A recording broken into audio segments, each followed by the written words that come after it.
Where I come from is a beautiful valley. We call it the Switzerland of Pakistan. There's a big river, lush green mountains, forests. Life back home is pretty much similar like over here.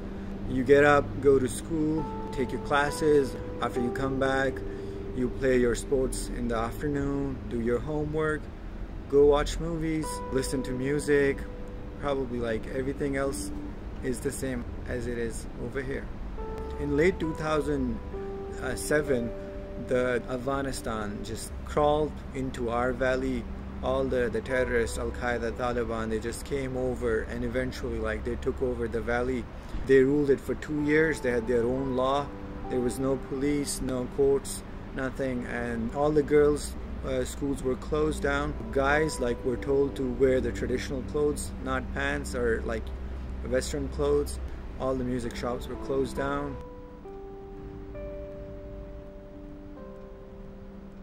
I used to see a lot of hangings. They used to like hang people who would defy them in public squares.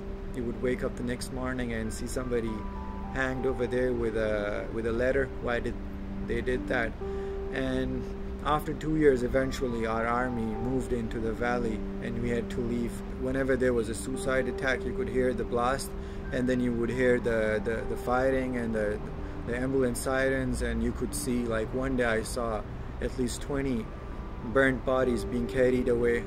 Just the fear, like the fear of they could just come and take you or take away someone you knew or someone from your family. So life was kind of like hampered in a way that we felt we were going back rather than moving forward. They told us this one brand is correct, and if you don't follow this one brand we're teaching, then get ready for the consequences. The thing is, there has been so much violent extremism that we have become numb to it. Like literally, one day we talk about it, that so many people, like 50-60 people died, and the next day we just go about our business. And probably that's one of the reasons we could not fight extremism as a nation for almost 12 years now. It started right after the US invasion of Afghanistan. But this thing was like very emotional for everyone. The terrorists attacking a school where they killed at least 143 kids along with 10 teachers. So it just shook the nation, and everybody decided that that's it, that's the end. Like, we're not gonna go about how things are being done, and that's the reason the government took some drastic decisions. So at the end of the day, we had hope. The guys started wearing more traditional Islamic clothes to schools, and we sort of settled down hoping that one day things will get back to normal, and eventually they did. We passed that tough time together.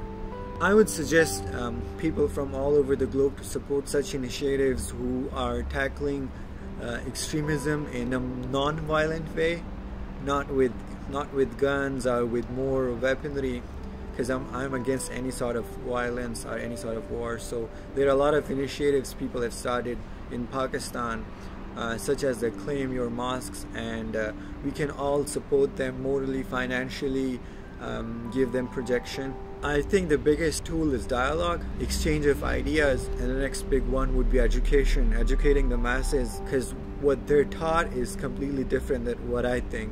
The majority think something completely different about the US. They do not know what the reality is. So I think when we communicate, when there's an exchange, people going from the US to Pakistan and coming from Pakistan, I think that's how we're going to solve